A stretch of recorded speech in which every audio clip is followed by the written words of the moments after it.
দর্শক আসসালামু আলাইকুম। অলিম্পিকের ফাইনালে বিগ হাই ভোল্টেজ ম্যাচে স্বর্ণ জয়ের লড়াইয়ে মুখোমুখি হতে যাচ্ছে আজ ইউনাইটেড স্টেট ভার্সেস ব্রাজিল নারী দল। দুর্দান্ত এই ম্যাচটি আজ কখন শুরু হবে এবং কিভাবে দেখবেন, বিস্তারিত থাকছে পুরো ভিডিওতে। অলিম্পিক ফুটবলে নারী দলের আজ ফাইনালের বিগ হাই ভোল্টেজ ম্যাচে মুখোমুখি হতে যাচ্ছে, যেখানে ব্রাজিল নারী দলের জন্য এই ফাইনালটা মোটেও সহজ ছিল না।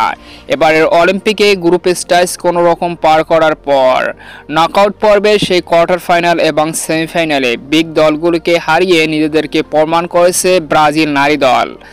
আর সেই ধারাবাহিকতায় আজ ফাইনালের বিগ হাই ভোল্টেজ ম্যাচে যুক্তরাষ্ট্রের মতো শক্তিশালী নারী দলের বিপক্ষে মুখোমুখি হতে যাচ্ছে ব্রাজিল নারী দল, যেখানে ম্যাচটি আজ অনুষ্ঠিত হবে বাংলাদেশ সময় রাত 9টায়। দুর্দান্ত এই ম্যাচটি উপভোগ করবেন ইয়াল্লা শুট ও ফুটবল এইচডি টিভিতে। তো সম্মানিত ভিউয়ার্স বন্ধুরা, অসাধারণ এই বিগ হাই ভোল্টেজ ফাইনাল ম্যাচে কোন দল স্বর্ণ জয় করবে এবারের অলিম্পিকে, অবশ্যই কমেন্ট করে আপনার মতামত জানিয়ে দিতে পারেন আমাদের কমেন্ট বক্সে।